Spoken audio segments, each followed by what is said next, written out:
మామూలుగా సాధారణ దుకాణాల్లో టీ ధర ఎంత ఉంటుంది? సుమారు రూ. 10.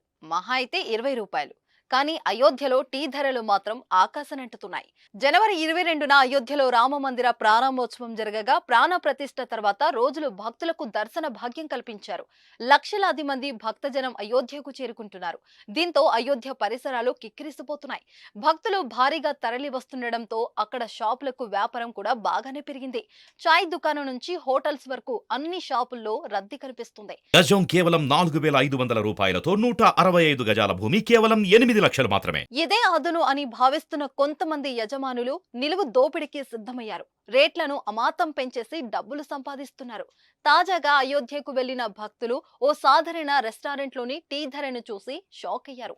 సమీపంలో ఉన్న మాతా శబరి అనే హోటల్ కి వెళ్లి 2 టీలు 2 టోస్ట్ వైట్లు ఆర్డర్ చేయగా వారి బిల్లు జీఎస్టీతో కలిపి మొత్తం బిల్లు రూ. 252 బిల్లులలో ఒక్కోటి ధర రూ. 55 ఉండడంతో వారు ఆశ్చర్యపోయారు. ఓ సాధారణ హోటల్లో టీ రూ. 55కు అమ్ముతారని వారు ఊహించలేకపోయారు. ఈ విషయం సోషల్ మీడియా వేదికగా వైరల్ కావడంతో అయోధ్య డెవలప్మెంట్ అథారిటీ సదరు రెస్టారెంట్ ఓనర్ కి షోకాజు నోటీసులు పంపించింది.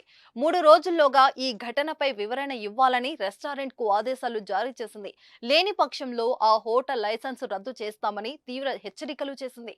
అయోధ్యలో చలి ఎక్కువగా ఉంది. అత్యల్పంగా ఉష్ణోగ్రతలు నమోదవుతున్నాయి. దీంతో భక్తులు ఎక్కువగా టీ తాగేందుకు చూస్తున్నారు. ఈ క్రమంలో భారీగా ధరలను పెంచేశారు. సాక్షాత్తు రాముడు జన్మించిన రామరాజ్యంలో ఇదేమి దోపిడీ అంటూ భక్తులు ఆగ్రహం వ్యక్తం చేస్తున్నారు.